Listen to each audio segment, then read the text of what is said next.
Hey guys, it's Betty from BakerBettie.com and welcome back to another video. Now today I have a new cake mixing method for you, and if you missed last week's video, the month of March is our cake series, so each week I'm bringing you a new mixing method with a cake recipe. Now this week we are learning angel food cake. Now I feel like angel food cake has a reputation of being really difficult to make, but I promise you it is actually so easy. We're going to be pairing our cake today with a fresh strawberry sauce, and this is a bonus recipe video, so make sure you check it out, and I will leave the link for that video down in the description box. Now, as always, all of my recipes can also be found on my website, so I will also leave the link for that in the description box, but let's go ahead and dive into the recipe. Now, traditionally, angel food cake is baked in a special type of pan called a tube pan. Now you can see here how it is slightly different than a bundt cake pan because the bottom and the center tube actually separate from the walls of the pan. If you don't have a tube pan, you can read the full written post for details about baking this cake in other types of pans or into cupcakes. So go ahead and preheat your oven to 350 degrees Fahrenheit. And then our first step is going to be separating our egg whites from the egg yolks. Now you can do this however it works best for you, but I find that cracking a room temperature egg into a small bowl and then using my clean hands to remove the yolk is the best method to avoid breaking the yolks. Now, I never separate my egg yolks over the already separated egg whites because if any yolks do break and get into that batch of egg whites, you're actually going to have to toss all of them. And this is because we are going to be whipping our egg whites, and if there is any fat present, they are not going to whip up to stiff peaks. Now you're going to need 1 1/4 cups of egg whites, which is typically about 9 to 10 large eggs. Now, as always, make sure you wash your hands well after handling raw egg. Next, we are going to go ahead and pre-measure out all of our ingredients before we start mixing. Angel food cake requires very few ingredients, and once we start mixing, the process is going to go really quickly. You're going to need a total of 1 1/2 cups of granulated sugar, but we're going to actually separate that sugar in half. So 3/4 of a cup is going into our egg whites, and then the other 3/4 cup is going into our dry ingredients. So I'm measuring out the sugar separately here. You're also going to need 1 cup of cake flour, and it is really important that you are using cake flour for the most light and tender angel food cake.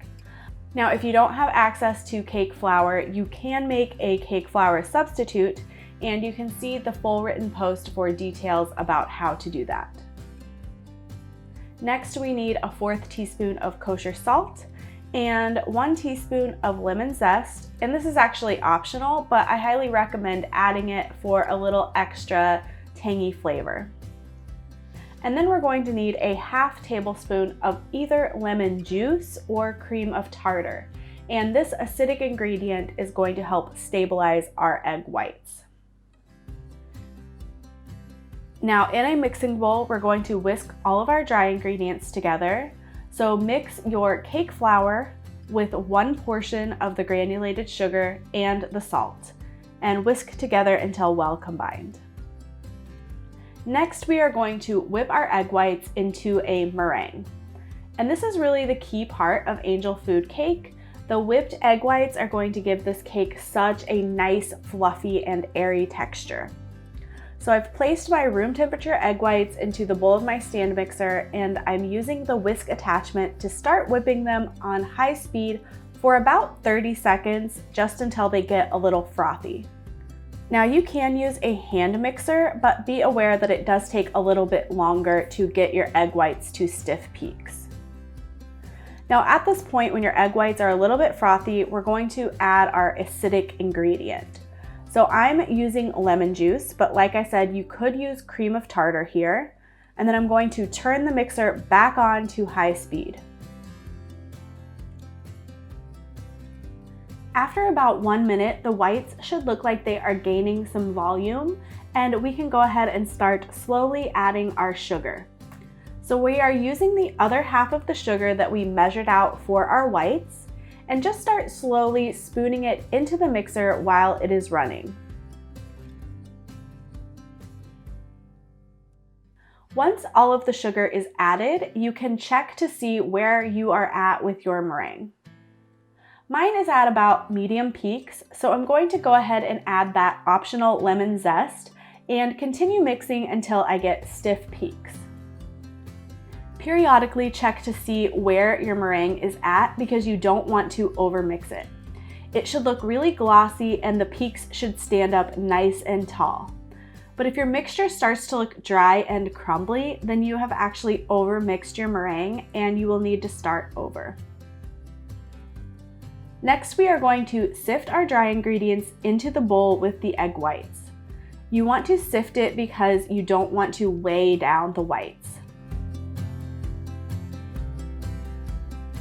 Now take a rubber spatula and gently fold the dry ingredients into the egg whites. To fold, cut down the center of the mixture to the bottom of the bowl and bring the spatula back up and over, turning the bowl 90 degrees. Now take your time here and be gentle with the mixture because you don't want to deflate our egg whites. Continue doing this until there are not any visible patches of dry ingredients left. And that is it. It is very simple to make this cake batter. And while this method is actually specific to only angel food cake, it's actually called the angel food method. This process of whipping egg whites and then folding is used in a few other more advanced cake mixing methods. Okay, go ahead and gently scoop your batter into your tube pan. Now, you do not want to grease your pan at all. This cake is going to climb up the walls of the pan and greasing it is going to prevent that. And once the cake batter is all in the pan, take a butter knife and then run it through the center of the batter to make sure that there are no large air pockets. Place the pan on the center rack of the oven and set a timer for 30 minutes. It is essential that you do not open the oven until the cake is very close to being done, because if the whites are not yet set when the oven opens, your cake is going to fall. At the 30-minute mark, check the cake by gently pressing in on it. It should be firm and spring back. Once the cake is removed from the oven, it is important to cool it upside down. Now, some people do this by placing a wine bottle in the center of the tube and then turning it over to cool it that way. However, if the tube is taller than the pan itself, like mine is, you can actually do this on a cooling rack. This is going to prevent our cake from sinking while it cools, and since we didn't grease the pan, it's going to cling to the walls and it's not going to fall out. I promise, just trust me. Once the cake is completely cooled, flip it back over and run a knife all around the outside edge to remove the center tube.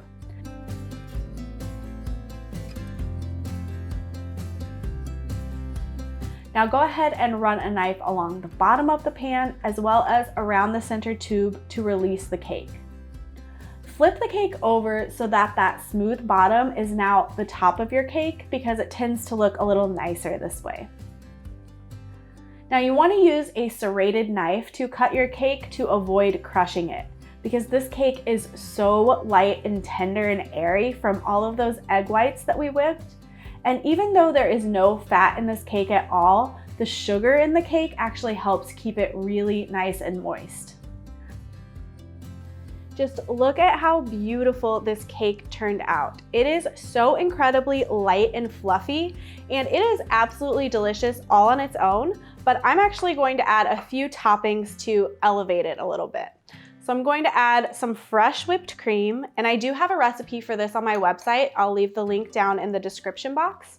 And I'm also going to add this fresh strawberry syrup that is our bonus recipe for today, so make sure you check out that video as well. And now it's time to have a taste.